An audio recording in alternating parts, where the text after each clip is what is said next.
우리를 사랑하시고 모든 것을 주관하시는 하나님 아버지, 다드림의 성도들이 오늘도 이렇게 이 자리에 모여 같이 예배하게 하심에 감사드립니다. 이 예배를 기쁘게 받아주시옵소서. 주님, 우리 하루하루의 삶 속에서 다치고 무너진 마음을 품고 이 자리에 나왔습니다.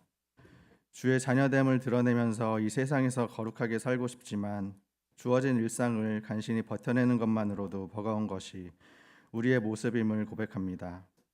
이러한 부끄러운 모습이지만 우리를 늘 위로해 주시고 항상 수고했다고 말씀해 주시는 주님을 찬양합니다.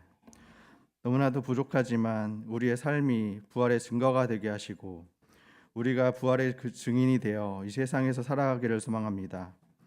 이 세상 속에서 발을 딛고 살아가지만 그 하나님 나라의 백성이라는 그 정체성을 가지고 우리가 거룩한 주의 자녀로 살 수 있도록 주님께서 도와주세요. 부활의 소망을 가지고 하나님 나라를 바라보며 그 기쁨과 행복을 누리며 우리 일상을 살아가기를 원합니다. 하나님, 혼란스러운 나라의 모습 속에 무너져가는 경제 상황을 바라보면서 많이 좌절하고 희망을 잃어가게 됩니다. 특히 무너져가는 수많은 자영업자들, 미래에 대한 희망을 잃어버린 청년들이 너무나도 많습니다. 이제는 혼란의 시기가 잘 회복되고 희망을 줄 수 있는 그런 나라로 바뀌기를 소망합니다. 새로운 지도자를 뽑는 과정 중에 반목과 다툼이 없게 하시고 지혜로운 지도자를 통해 이 나라가 회복되게 하여 주시고 정말 무엇보다 권력과 돈을 따르지 않고 민족과 나라를 먼저 생각하는 이들이 이 땅의 지도자들로 세워지게 주님 도와주시옵소서.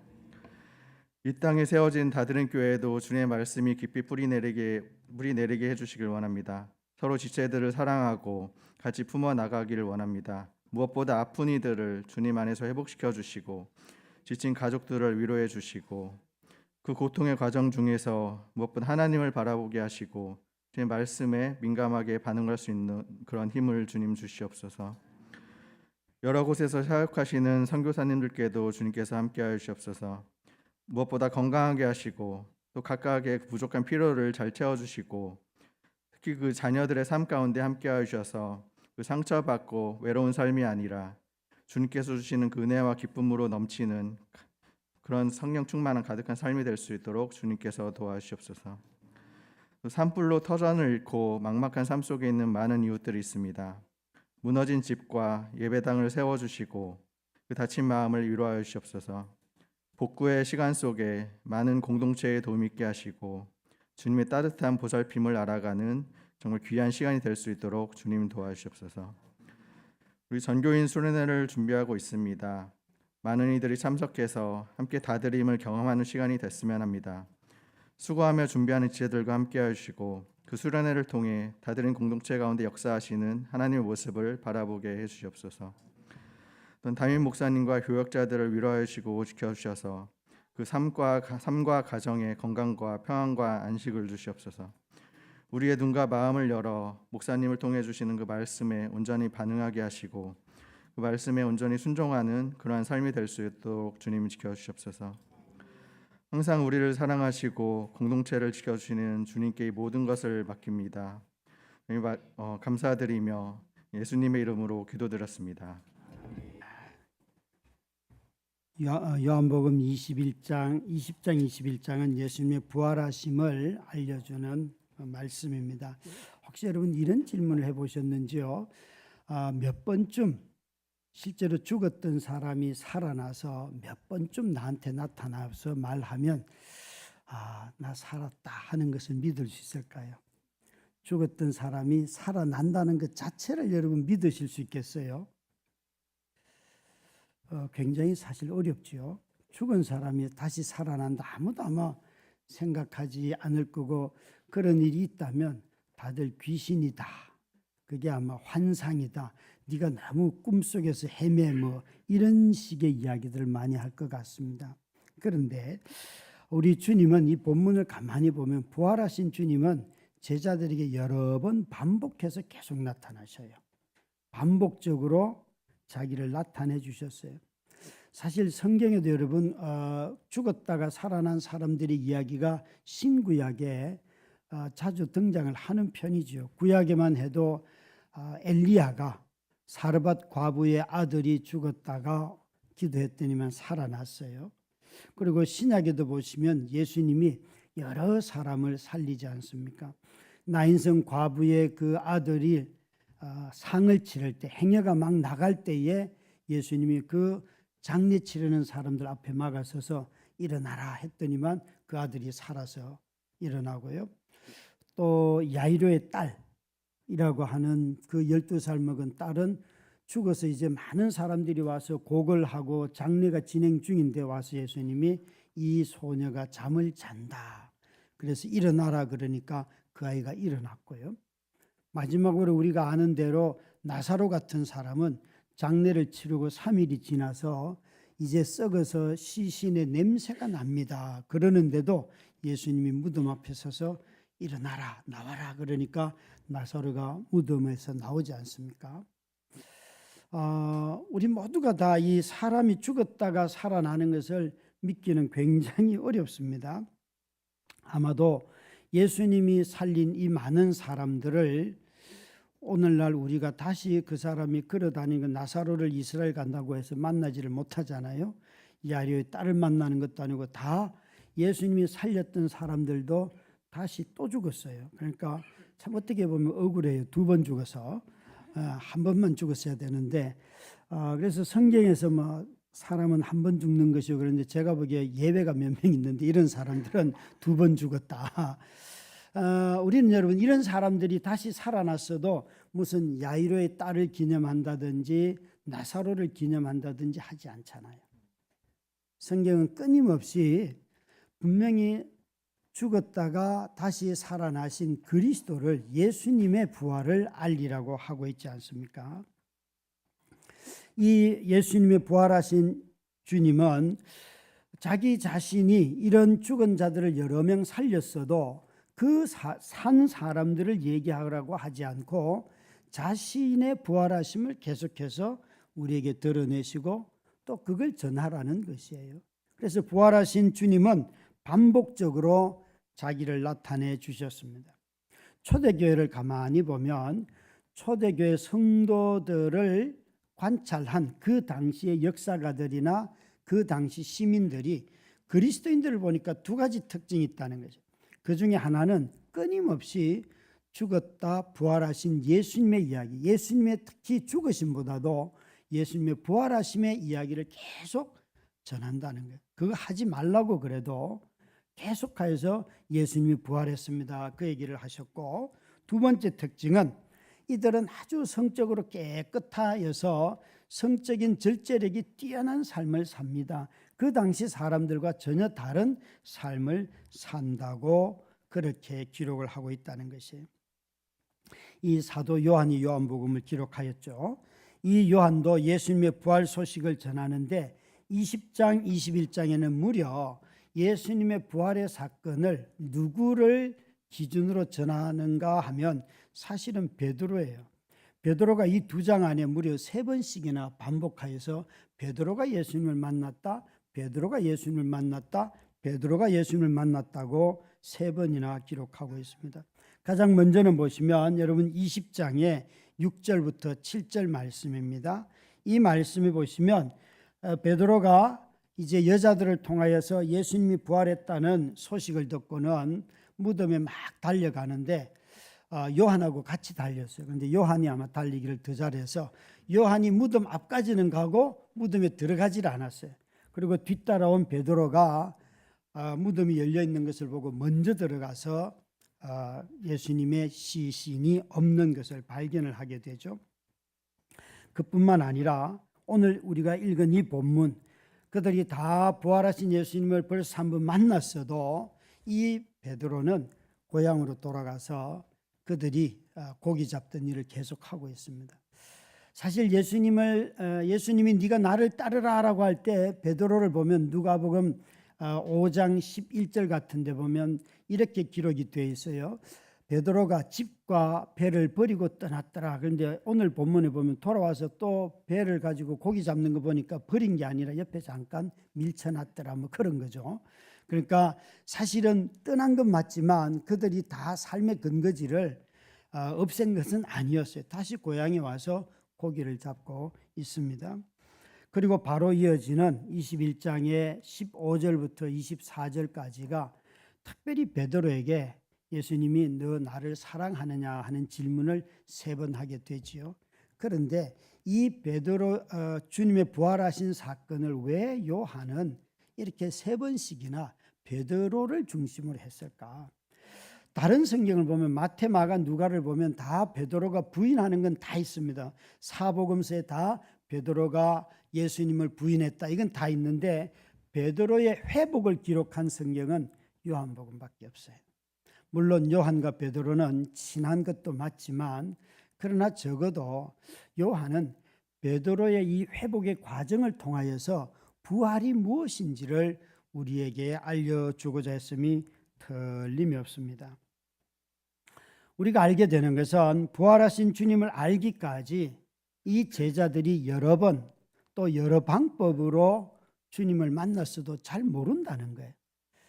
여러분, 저와 여러분의 생각에 죽은 자가 정말 한 번만 살아나도 우리는 야, 누가 살아났다 이거 한 번에 알지 않을까요? 그런데 왜 제자들은 이렇게 베드로의 경우만 해도 3번씩이나 나타나야지 알게 될까요? 심지어 이 부활의 사건들을 보면 저들이 두려워가지고 문을 꽁꽁 닫고 기도하고 있는데 그 문이 열리지도 않았는데 주님이 들어와서 계시면서 너희가 평안하냐 이런 인사를 해서 깜짝 놀라기도 하지요. 제자들은 예수님이 살아났다는 소식은 들었어도 실제 그분이 살아난 것을 믿지는 않았어요. 얼굴을 보고도. 뿐만 아니라 이 무덤에 가서 처음 방문했던 마리아에게 뒤에서 마리아야 주님이 물으니까 동산지기인 줄 알고 마리아는 왜 우리 주님의 시체를 어디다 숨겼습니까? 라고 말을 해요.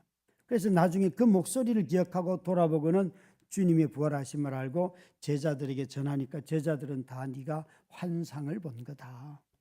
마치 우리가 너무 사랑하면 꿈속에라도 나타난다는 그런 것과 똑같은 것 아니겠습니까? 그러니까 누구도 믿지 아니하였어요. 심지어 엠마오로 내려가던 두 제자들은 예루살렘에서 엠마오까지 걸어가는 한 2시간 반 내지 3시간 정도의 길에서 계속해서 예수님하고 대화를 합니다. 그런데도 그들이 못 알아보고 심지어 저녁에 집에 들어가서 식사를 할 때도 못 알아봤어요. 나중에 떠나고 난 뒤에 말씀을 풀어주던 그때에 마음이 뜨거워졌다라고 말하면서 떠나고 난 뒤에 있을 때는 이분이 주님이신 줄도 몰랐어요. 그리고 떠나고 난 뒤에야 그분이 예수님이시고 부활하신 분이구나 라고 깨닫게 돼요. 이처럼 부활하신 주님은 제자들에게 여러 번 여러 모양으로 자신을 나타내 보이셨습니다. 오늘 본문도 보시면 21장 1절에 이렇게 본문을 시작을 합니다. 함께 읽도록 하겠습니다. 그 후에 예수께서 디베라 호수에서 또 제자들에게 자기를 나타내셨으니 나타내신 일은 이러하니라. 또 제자들에게 자기를 나타내셨으니 나타내신 일은 이러하니라 라고 말씀을 하고 계세요. 다시 말씀드리지만 20장 21장에 부활하신 주님을 이미 제자들이 만났지만 제자들이 몰랐습니다. 나타나셔서 주님이 이들에게 말을 거십니다. 뭐라고 말씀하시는가? 5절에 보니까 이렇게 말씀하시죠. 예수께서 이르시되 얘들아 너희에게 고기가 있느냐? 대답하되 없나이다. 4절 말씀은요. 예수님이 지금 그 바닷가 디베라 바닷가에 서 계시는데 날이 새어갈 때 예수께서 바닷가에 서셨으나 제자들이 예수이신 줄 알지 못하였느니라. 이 거리가 얼마나 되는가 하면 8절에 보니까 육지에서 100가지의 거리가 불과 한 50간쯤 하는데 이 50간이라고 하는 것이 규빗이라는 거예요. 그러니까 50규빗 정도인데 50규빗이라고 할 때 보통 장성한 자의 팔뚝 길이 정도를 말하기 때문에 참 이게 또 기준이 조금씩 다 다르지 않겠습니까? 그죠? 그래서 이 정도를 그냥 추정하기를 사람들이 그냥 축구장 사이드라인 한 90m 정도 좀 되지 않겠나 뭐 그렇게 추측을 해요. 하여간 여러분 배와 이 육지 사이가 거리가 있는데도 불구하고 누구인 줄도 모르는데 이렇게 질문에 고기 잡았습니까? 물으니까 없습니다. 그렇게 대답을 했다는 거예요. 그런데 더 놀라운 것은 그 다음이에요. 그러면 그물을 다시 한번 던져봐라. 그렇게 하니까 오른쪽에 던졌더니만 고기가 잡혔다는 거예요. 그러니까 이분이 누구인 줄도 모르는데 그물을 던졌어요. 아마 여러분들이 베드로가 이런 방식으로 고기 잡은 누가복음 5장을 기억하고 계실 거예요. 베드로가 고기를 못 잡았는데 이제 그물을 씻고 있는데 주님이 오셔가지고 다시 그물을 던져라 그랬더니만 베드로가 일어나서 말씀에 의지하여 이번엔 내립니다 했더니만 고기가 잡혔더라. 근데 그때는 그분이 누군지는 몰랐지만 누가 말하는지는 알았어요. 그런데 이 본문은요, 이들이 부활로 인하여서 예수님의 죽으심으로 인해서 엄청나게 실망하고 지금 고향에 돌아가서, 그것도 사람이 베드로 혼자가 아니고 등장인물을 보면 7명의 사람이 드러나는데 이 사람들이 한 배를 타고 있다가 그 말에 순종을 했다는 거예요. 누가 말하는지도 모르면서 밤새도록 고기 잡았는데 잡지 못한 그들이 다시 그물을 던졌다는 것이에요. 사실 여러분, 저와 여러분이 그냥 주님을 알기까지 얼마나 시간이 걸립니까? 아니, 여러분, 혹시 여러분 중에 이 교회 나오기까지 권함을 받고 또 한 번 권유를 받고 또 한 번 권유를 받고 몇 번쯤 해서 이 자리에 와 앉아 계시나요? 아마 오늘도 오고 싶지 않았는데 누군가가 또 얘기를 해서, 아니면 어제 교역자들이 내일 수련회 참가 신청 내지는 거기에 응했습니까? 이런 거 물어봐서 교회는 내일 가긴 가야지 뭐, 그런 마음을 품었는지도 몰라요. 사실 한 사람이 누군가 신앙을 갖기까지 그 사람이 예수를 정확하게 알든 모르든 그 한 자리에 오기까지 얼마나 긴 시간이 듭니까? 지난주에 우리가 여러 유아세례, 세례 입교를 하였는데 입교했던 그 여은이라는 학생이 고백하는 거, 저는 참 이 고백이 제 마음에, 아이가 학생이 제 앞에서 먼저 고백문을 낭독하고 할 때 이 말이 제게 마음에 울컥하게 했어요. 여러 번 입교하라고 권유를 받았지만 거절했습니다. 그러나 이번에는 예수님을 알기로 하였습니다. 정말 여러분, 아이의 입에서 이런 말 하기 쉽지 않거든요. 그냥 믿습니다. 예, 믿습니다. 그게 쉬운데 자기의 마음을 정확하게 표현을 하고 이렇게 그래 세례를 받는 이유가 뭐냐? 그러니까 예수님을 더 알아보기로요. 여러분 다 세례를 오래전에 받았을 터인데 얼마나 예수를 알고 계세요? 아마 여러분 다 예수님 얘기하라 그러면 다 다른 예수가 막 툭툭 튀어나올지 몰라요. 그런데 이 부활하신 주님이 자기가 누구인 줄도 모르고 있고 또 대화하는 사람이 상대방이 누군 줄도 모르는 제자들, 그들에게 반복해서 찾아가셨다는 것이에요. 세례를 받을 때 우리 세례는 물을 뿌리잖아요. 이것은 구약의 핏뿌림을 비유적으로 은유적으로 따왔기 때문에 물을 뿌리는 거예요. 원래는 이스라엘 사람들은 물에 잠갔다가 물에 들어갔다가 나오잖아요. 이게 물에 들어가는 건 죽음을 의미하고 나오는 것은 부활을 의미해요. 그러니까 세례는 아주 정확하게 세례를 행할 때일수록 행할 때마다 우리가 기억해야 될 것은 예수 그리스도의 죽으심과 부활이에요.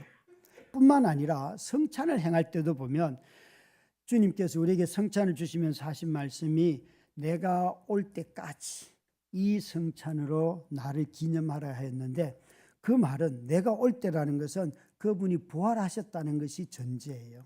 부활하신 주님이 다시 오실 그때까지 성찬을 통해서 끊임없이 우리는 주님과 연합하는 거예요. 다음 주에도 여러분 또 한 해가 아니라 주님이 오실 때까지 해야 할 일 중에 하나를 우리는 사실은 매번 하는 거죠. 그걸 기억하시죠. 그러니까 부활하신 주님이 재림하시는 분이라는 사실을 기억함으로 말미암아 세례와 성찬에 참여하는 것입니다. 부활하신 주님이 여러 번 제자들에게 자신을 드러냈습니다. 드러냈음에도 불구하고 제자들은 주님을 몰랐습니다. 그래서 4절 말씀에 이렇게 성경은 기록하고 있습니다. 제자들이 예수이신 줄 알지 못하는지라. 예수인 줄 몰랐다. 사도 요한이 이 베드로의 부활하신 주님을 만나는 3번의 과정을 기록한 것을 통하여서 우리는 사도 요한의 마음도 알지만 주님의 마음도 알 수가 있습니다. 여러분은 부활의 사건을 몇 번쯤 반복하면 믿을 것 같습니까? 부활의 사건을 믿냐고 말하면 다들 이렇게 말씀하세요. 예, 내가 재림의 날 주님이 부활하실 줄 믿습니다. 그건요, 복음서에는 놀랍게도 없어요. 복음서에는 주님이 묻는 것은 지금 여기서 내가 살아나는 것을 너는 믿느냐라고 물으세요. 그게 3일 뒤에 일어날 일이었어요. 그러니까 복음서는요, 마태, 마가, 누가, 요한은요, 누구도요, 이번에 주님 죽으셨다가 나중에 재림의 때에 심판의 날에 다시 올 때 그때 주님이 부활할 줄 믿습니다. 이런 부활을 믿는 건 없어요. 주님은 3일 뒤에 살아나는 그걸 믿냐고 우리에게 제자들에게 물으셨어요. 아마도 저와 여러분도 이 제자들의 모습과 똑같지 않을까. 우리도 주님을 지금까지 신앙생활하면서 많이 경험했어도 또 상황이 조금만 달라지거나 시간이 지나거나 내 믿음이 식어지거나 하면 바로 주님은 잘 모릅니다. 주님이 누구인지 모릅니다. 얼마든지 쉽게 말할 수 있죠. 때로는 여러분, 나 예수 믿는 거 싫어 라고 주님을 부인할 때도 있어요. 다 그러면 끝장난 것 같잖아요. 주님도 모르는데. 어쩌면 여러분, 이 제자들처럼 주님을 3년이나 쫓아다녔어도 그들은 주님의 죽으신 사건만 듣고는 바로 고향으로 내려가서 전부 다 옛날 직업을 다 회복했다니까요. 마치 내가 예수를 믿고 오래 신앙생활 했어도 어떤 낙심이 찾아와 가지고 직분도 싫고 예수도 싫고 교회도 싫고 그냥 나는 옛날로 돌아갈 거야 라고 말하고 돌아간 사람들도 있을 거예요.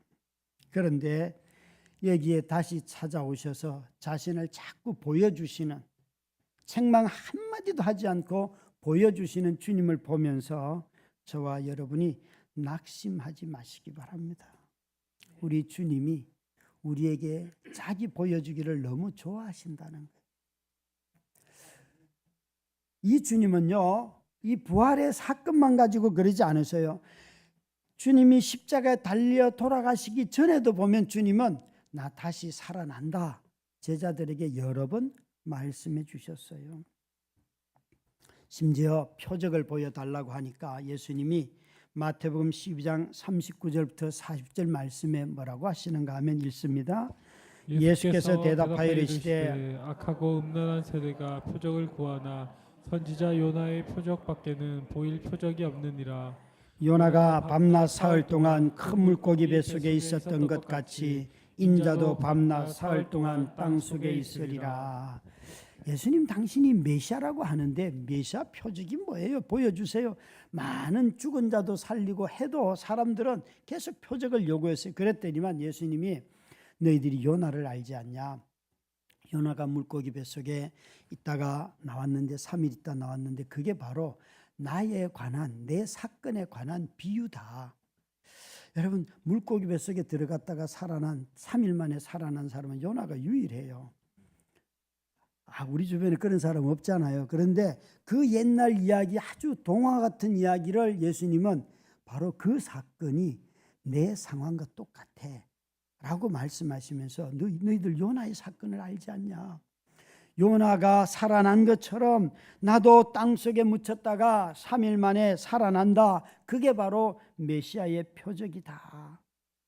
아주 구약에 있는 유사한 사건을 가지고 와서 자신의 사건이라고 설명을 하시면서 그게 바로 표적이라는 거예요.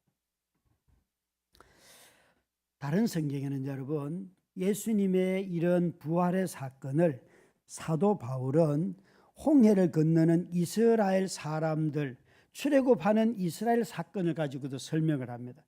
그들이 애굽이라고 하는 그 나라에서 나왔는데 바로 내 백성들이 애굽에서 탈출을 할 수 없었던 그들이 민족 전체가 탈출한 것처럼 너희들은 죽음에서 탈출할 수 있는 사람이 아무도 없는데 이 죽음에서 일어난 일으켜 주신 부활의 사건은 바로 출애굽했던 그 사건과 똑같은 사건이다.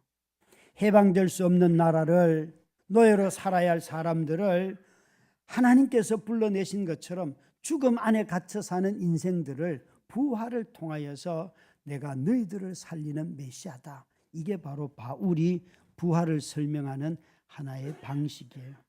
바울은 또 구약에 있는 아담의 이야기를 가지고 오기도 합니다.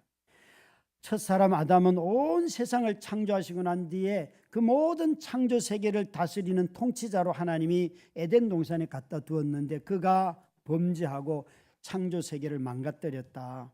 첫사람 아담은 순종하는 데 실패했지만 둘째 아담이신 그리스도는 오셔서 이 창조 세계를 망가뜨린 죄를 죽이심으로 말미암아, 죄로 말미암아 죽임을 당했지만 다시 부활하심으로 말미암아 이제는 내가 이 창조 세계를 회복하는 둘째 아담이다.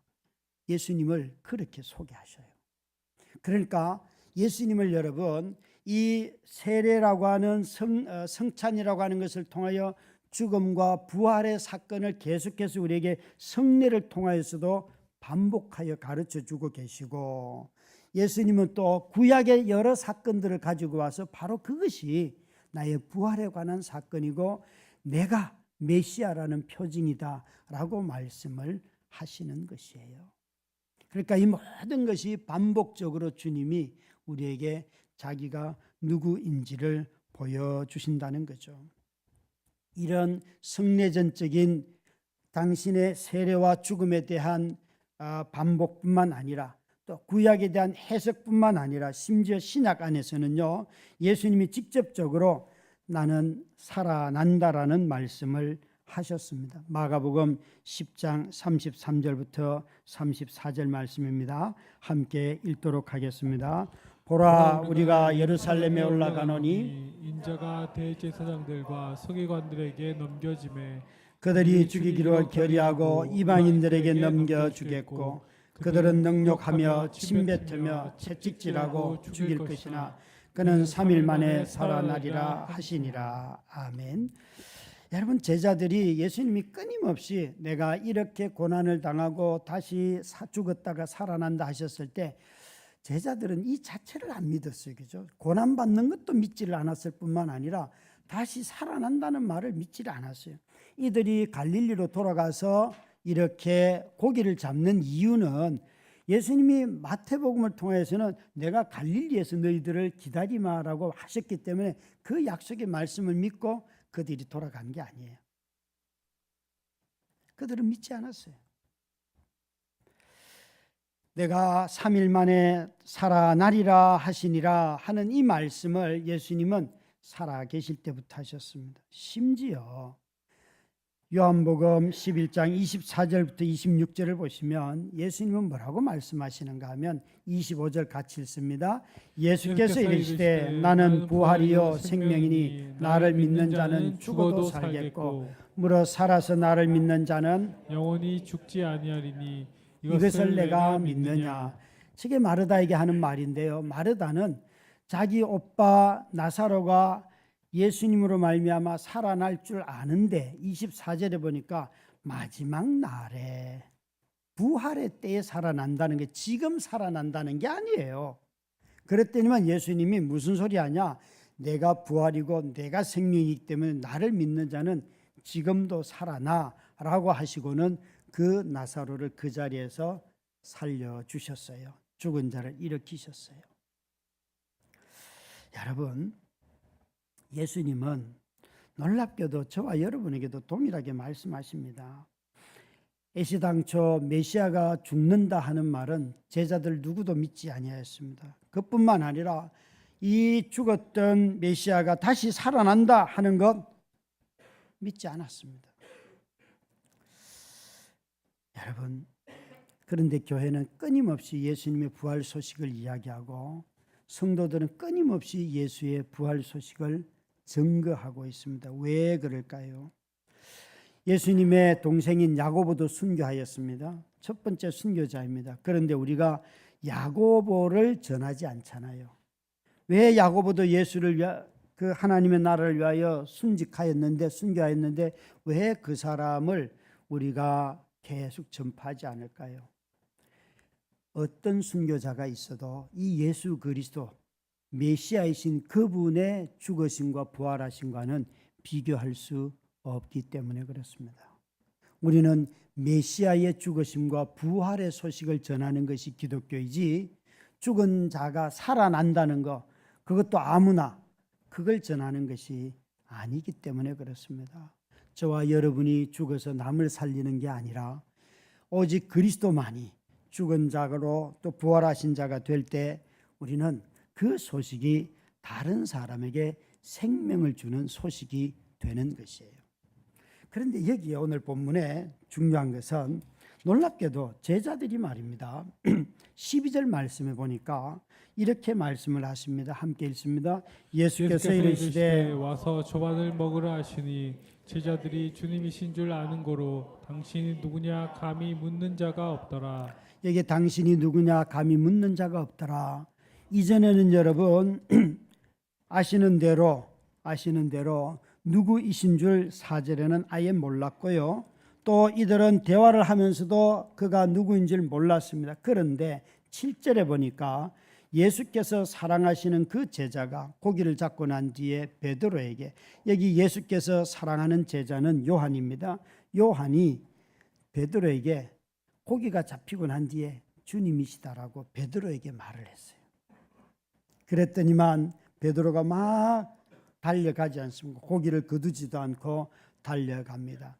여러분 한번 상상을 해보시기 바랍니다. 저 7절에 주님이시다 하는 말씀을 듣고 베드로가 알다시피 3일 전에는 부인하고 저주하고 도망가고 했는데 주님이시다 그랬을 때 자기 겉옷을 두르고 바다에 뛰어들어서 헤엄을 쳐서 그 주님께 다가갔어요.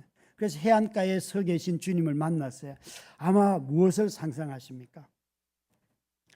아마도 저와 여러분은 아마 이런 그 모습들이 참 많은데, 어제 저녁에 집에서 부부싸움 한 사람은 오늘 교회 안 오려고 해요. 너무 수치스럽다는 거예요. 몰라, 자기들끼리 싸웠는데 제가 아는 것도 아닌데도 막 자기 수치심 때문에 저만 보면 벌써 얼굴에 목사님은 아셔, 저 그렇게 신령한 사람이 아니에요. 여러분의 부부관계에 별로 이런 건 별로 관심이 없습니다. 또 어떤 사람들은 이런 거 있잖아요. 자기가 막 누구한테 사기를 쳤어. 그래서 그 사람이 막 법정 소송을 해요. 그러면 여러분 교회 올 수 있을까요? 없을까요? 여러분 혹시 말로 예수 믿는 것들 다 그래 그러면서 막 예수 믿는 거 욕하고 막 그런 적 있어요? 없어요? 그러고 난 뒤에 오실 수 있어요? 없어요? 근데 여러분 베드로는요, 자기가 방금 언급한 이 모든 것들 다 했음에도 불구하고 주님이시다 하는 말씀을 듣고는 바다에 뛰어들어서 제일 먼저 가서 주님을 만났어요. 제 상상으로는 베드로와 주님이 만났을 때 서로 포옹하지 않았을까? 울면서 주님 만났을 것 같아요. 정말 이 구절에 그렇게 고기 잡은 감격이 아니라 주님을 만난, 주님이 자기를 찾아온 이 기쁨 때문에 그가 막 올라갔어요. 갔어요. 여러분 여기에 왜 제자들이 12절에 있는 말씀 당신이 누구냐고 감히 묻지 않는 이유가 있어요. 그것은 부활하신 주님은 책망하시는 분이 아니고 그들을 환대하시는, 그들을 맞이해 주시는 하나님이시기 때문에 그렇습니다. 놀랍게도 여기 보시면 먼저 말을 걸어오셨죠. 그죠? 제자들이 누구인지도 모르는데 그들에게 말을 거셔서 고기를 잡았느냐 하고 물어도 봐주실 거예요. 또 이쪽에 던져라 말씀도 하시고요. 그리고 난 뒤에 더 놀라운 사실은 10절에 보니까 지금 잡은 생선을 좀 가져오라 하셨어요. 지금 잡은 생선을 가져와. 그런데 9절에 뭐라고 되어 있는가 하면 예수님은 제자들이 잡은 생선으로 요리해서 내놓은 게 아니에요. 9절에 보니까 육지에 올라보니 벌써 숯불이 있었고 그 위에 생선도 놓였고 떡도 있더라. 다시 말해서 예수님은 이 갈릴리 바닷가에 고기 잡는 제자들을 만나러 나오실 때에 떡도 준비하시고 고기도 준비하셔서 그들이 밤새도록 아마 고기 잡는 거 다 보셨을 가능성이 높고, 적어도 이 음식을 다 준비해 놓고 제자들을 기다리셨다는 거예요. 우리는 부인하고 저주하고 잘못하면 벌써 책망받을 것이 너무 두려운데 부활하신 주님은 오셔서 책망이 아니라 이 제자들의 배고픔을 기억하시고 그들에게 먹을 것을 준비하셔서 기다리고 계셔요. 우리가 읽은 본문의 14절에 이런 일을 무려 3번째 제자들에게 했다는 거잖아요. 아마 몇 번쯤 했을 때 화가 날까요, 여러분? 제발 좀 내가 나타나면 믿어라, 얘들아. 그럴 것 같은데 주님은 3번씩이나 계속 똑같은 행동을 다른 방법으로 하고 계셔요. 누구도 책망하지 않아요. 무려 3번째. 제자들이 다 믿지도 않습니다. 그러면 한 번 더 보여주시고 의심하면 의심을 밝혀주고 그리고 기다리고 사도 바울에 따르면 고린도전서 15장에 보면 각 사람에게 3번 그러니까 한 사람에게 한 사람 3번 나타났고요. 여러 무리로서 제일 많게는 12사도로부터 시작해서 500명의 사람들 무리로서 나타난 것도 3번이에요. 그러니까 사도 바울은 예수님의 부활의 사건을 6번 경험하는데 한 사람 그 중에 한 사람 자기죠, 그죠? 그렇게 혼자 있을 때도 3번 나타났고 여러 무리로 함께 있을 때도 주님이 나타났다는 거예요. 그러면서 부활하신 주님이 자기를 보여주셨다고 말하고 있습니다. 요한은 멀리 서 있는 사람이 주님이라고 알아봤습니다. 그래서 베드로는 달려가서 주님에게 안겼지요. 그런데 그들이 감히 누구도 당신이 누구냐고 물을 수 없었던 이유가 여기에 있어요. 여기에 있어요. 여러분 13절에 보십시오. 예수께서 가셔서 떡을 가져다가 그들에게 주시고 생선도 그와 같이 하시니라. 여러분 제자들은 다 올라왔지만 누구도 떡을 먹지 못하고 있어요. 생선을 먹지 못하고 있어요. 그런데 예수님이 친히 갖다 주고 있어요. 여러분은 어떤 상상이 떠오르세요? 어떤 연상이 되세요? 3일 전에 4일 전에 겟세마네 동산에서 그 마지막 날 밤에 떡을 떼어주시면서 이게 내 몸이다, 이게 내 피다 라고 하시던 주님을 기억하십니까?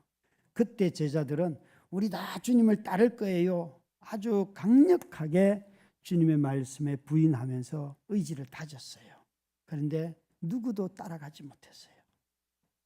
다 저주하고 다 부인하고 다 도망가고 다 거짓말했어요. 그런데요, 부활하신 주님이 오셔서 다시 이 새벽에 자신이 준비한 떡을 주시고 자신이 준비한 생선을 주시면서 아무도 책망하지 않았어요. 먹어라, 먹어라. 여러분, 실패하기 전에도 주님은 자기를 주셨고요, 실패하고 난 뒤에도 주님은 자기를 주시면서 먹어라 말씀하시는데 이분은 메시아예요. 아니 또 여러분, 우리가 이 요한복음의 13장에 보면 예수님이 발을 씻기는 장면이 나오잖아요. 허리에 이렇게 띠를 두르고는 한 명 한 명 발을 씻기셔 주셨던 주님이잖아요. 그게 바로 종이 되신 메시아라는 것 아닙니까? 그런데 그분이 죽기도 전에도 그 모습을 가지셨지만 메시아가 되셔서 이제는 부활하신 그분이, 메시아가 되신 그분이, 메시아이신 그분이 여전히 종의 모습으로 종이 되셔서 그 제자들, 실패한 제자들을 먹이고 계시다는 거예요. 당신이 죽음에서 살아났으면 아주 영웅적인 스토리를 만들어서 나는 죽은 자였지만 살아났어, 이 얘기를 하는 것이 아니라 여전히 죽기 전에 사랑하셨던 그 모습을 똑같이 사랑으로 보여주시는 그 메시아이신 주님을 그들이 만났다는 것입니다. 사랑하는 성도 여러분, 우리 주님은 부활 아니라 다른 재림을 하시고 난 뒤에도 동일하게 우리를 대하실 것입니다. 우리 주님의 모습은 살아계셨을 때의 모습이나 죽고 난 뒤에 부활하신 모습이나 재림하셔서 우리에게 오신 모습, 오셔서 하시는 모습이나 다 똑같습니다. 그때 우리는 물을 필요가 없습니다. 왠가 하면 사랑의 하나님, 사랑의 메시아, 우리를 정말 기뻐하시고 즐거워하시고 우리와 함께 떡을 나누길 원하시는 그 주님을 만날 것이기 때문에 저와 여러분이 당신이 주님이십니까? 물을 이유가 없습니다. 오늘 설교 제목은 되물을 필요가 없는 부활입니다. 왜요? 살아 계실 때의 모습이나 돌아가시고 다시 살아나셨어의 모습이나 동일하게 우리를 대하시기 때문에 그렇습니다. 주님은 여전히 온 세상 천지를 돌보시는 왕이시면서 섬기시는 왕이십니다. 그분은 사랑으로 자기 백성을 돌보고 계십니다. 그런데 이 살아나신 메시아이시고 하나님이신 그분이 어디에 나타나셨습니까? 놀랍게도 실패한 제자 공동체에 나타났습니다. 실패한 제자 공동체에 3절 말씀해 보시면요, 여기에 나타나지요. 시몬 베드로가 함께 있습니다. 시몬 베드로가 나는 물고기 잡으러 가노라 하니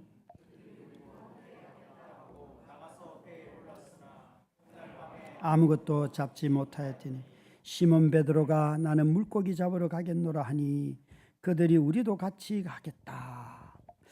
거기에 같이 간 사람들이 2절에 보니까 이름은 다 알려져 있는 5명, 나머지 다른 2 제자 7명, 무려 여러분 11명 중에서 그죠? 4명 빼고 다 갔어요. 같은 배를 탔어요. 아마 이들이 같은 배를 타고 낚시질을 하고 있을 터인데 그 밤에 낚시가 되겠습니까? 그죠? 아마 말들도 아마 안 했을 것 같은데 하여간 이들이 주님을 부인하고 고향에 돌아가서 다시 낚시질을 하고 있을 때에 그곳으로 주님이 찾아오셨다는 거예요. 부활하신 주님은 여러분 성공한 사람에게, 왕이 된 사람에게 찾아간 것이 아니라 자기를 따르다가 실패한 사람들, 이 제자들은 알다시피 최소한 3년 이상은 따른 사람들 아닙니까? 여러분 혹시 우리 중에 내가 정말 예수를 믿다가 내 이제 안 믿는다, 나는 꼴도 보기 싫다라고 마음이 돌아선 분들도 계시겠지요. 또 자신이 열심을 다해서 원래 계획을 세우고 뭔가 추진해 왔는데 그게 뜻대로 되지 않아서 그렇게 기도하고 매달리고 했는데 또 삶이 무너지고 그 형편들이 깨지고 그럴 때 여러분 정말 내가 뭐 때문에 기도했을까? 왜 주님을 찾았을까? 그런 막 깊은 회의도 들지만 여전히 그 자리에 살아가야 되는 삶의 자리가 있지요.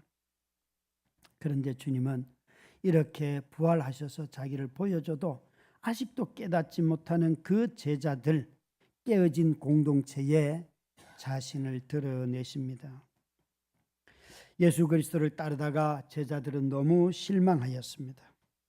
그리고 그들은 고향으로 돌아갔는데 그곳으로 주님이 다시 찾아오십니다. 사랑하는 성도 여러분, 저는 가만히 지난 한 5년 코로나 이후에 코로나로부터 지금까지 5년의 시간을 돌아보면 코로나 처음 3년은 사람들이 다들 그래도 사람에 대한 그리움들이 참 많았습니다. 우리가 만날 수 없으니까 그 3년을 어떤 방역 수칙을 지키기 위해서 감염병에 노출을 덜 하려고 애를 쓰면서 살면서도 사람에 대한 그리움들을 다 갖고 있었어요. 그래서 지난번 수련회를 할 때는 사람들이 다 같이 가자 이런 분위기들이 굉장히 많았다고 생각이 돼요. 근데 이제 2년쯤 지나고 이제 원래 다시 수련회 얘기가 나오는데 보니까 그때보다 경제적으로 더 어렵고요. 경제적으로 더 어렵고 실제 그런 게 피부로 느껴집니다, 여러분. 이 앞에 신전 떡볶이 집 주인이요, 제가 20년을 이곳에서 목회를 했는데 한 번도 목사님 사람 좀 보내주세요, 주일날도 왜 안 옵니까? 제가 가면 주일날 사람 좀 보내달래요. 떡볶이 집은요 그런 얘기 하면 안 돼요. 아이들도 있고 다 되는 곳이에요. 여기 잘 되는 곳이었어요. 그런데 작년 후반기부터 목사님 사람이 안 와요. 떡볶이 집이 그런다니까요. 그리고 사람들이요 코로나 기간을 통해서 처음에는 좋게 시작했어요. 가족들끼리 여행을 가고 참 좋은, 우리가 이런 시간을 못 가졌어, 그래 좋았는데 이제는요 어떤 일이 있어도 그것이 우선되기 시작했어요. 그걸 먼저 해요. 그래서 가족끼리 가는 거라면 모든 가치관의 최고 우선순위가 딱 잡혀 있어요. 여러분 교회는 어떤 곳입니까? 저는 이런 변화 앞에서 이번 수련회가 이루어지고 또 이번 선거가 이루어지고 다 한다는 것이에요. 여러분, 우리가 가만히 우리 자신들의 삶을 보면서 그동안 코로나가 줬던 유익함이 있다면 편리하고 남을 배려하는 것을 배웠는데, 남을 배려한다는 미명하에 조금이라도 불편한 어떤 것이 생기면 아무것도 하지 않으려고 하는 경향이 우리 속에 찾아왔어요. 예수 그리스도를 따르려고 하면 너의 생명까지 바쳐야 된다. 생명은 욕할 수도 없어요. 그걸 왜 합니까, 사람들이? 삶에 조그마한 불편이 생겨도 그게 남에 대한 배려라는 미명하에 슬그머니 빼는 경향도 높아졌어요. 여러분, 교회가 되려고 하면 불편함을 창조적으로 극복할 때만 교회가 됩니다. 어려운 일들을 함께 극복해 갈 때만 우리 공동체 안에 다시 주님의 은혜가 회복이 되는 것입니다. 우리 모두가 다 예수 그리스도를 따르는데 실패한 깨어짐의 이야기를 함께 할 때에 이곳에서 부활하신 주님의 은혜를 우리가 회복하는 것입니다. 그래서 교회다워지는 것입니다. 실패에 대한 두려움에 갇혀가지고 사는 자들은 교회를 이룰 수가 없습니다. 뿐만 아니라 깨지고 누군가에게 상처를 주고 허물이 드러나고 할 때 이 부활로 말미암아 누리는 환대와 용서를 경험하지 않고는 교회가 교회다워지지 못합니다. 저는 사람들이 교회 오는 것을 주저하고 성도라는 것을 주저하는 가장 큰 이유가 극우주의자들을 지지하는 목회자들 때문이라고 생각해요. 그 이미지가 너무나 강렬하기 때문에 어디 가서 제가 말씀드렸잖아요. 저 목사라는 얘기를 요즘 안 한다고요. 예, 여러분, 이게 자신의 신앙 고백하는데 얼마나 주저하게 하는지 몰라요. 그리스도인 공동체에 속했다는 말을 쉽게 하지를 않아요. 다들 숨기려고 해요. 주님은 정말 만신창이가 되어 있는 것 같은 한국교회에 부활하신 주님은 다시 오셔서 깨진 교회를 회복시키실 것입니다. 우리 눈에는 소망이 없는 것 같아도 주님은 여전히 당신의 몸인 교회에 소망을 갖고 계십니다. 여러분, 이제 5월, 6월에 교회에 하는 여러 행사들은 다 교회, 실패한 공동체인 교회를 통하여서 주님이 우리를 회복시키려고 하시는 일들입니다. 이 일들에 여러분, 내가 주님을 몰라도, 내가 주를 고백하는 것이 정말 미진하여도 다시 우리에게 오셔서 말을 걸어주시는 이 주님을 기억하시고 이 교회 일들에 온 마음을 다 쏟아주시기를 주의 이름으로 축원합니다. 우리 함께 찬양하십시다.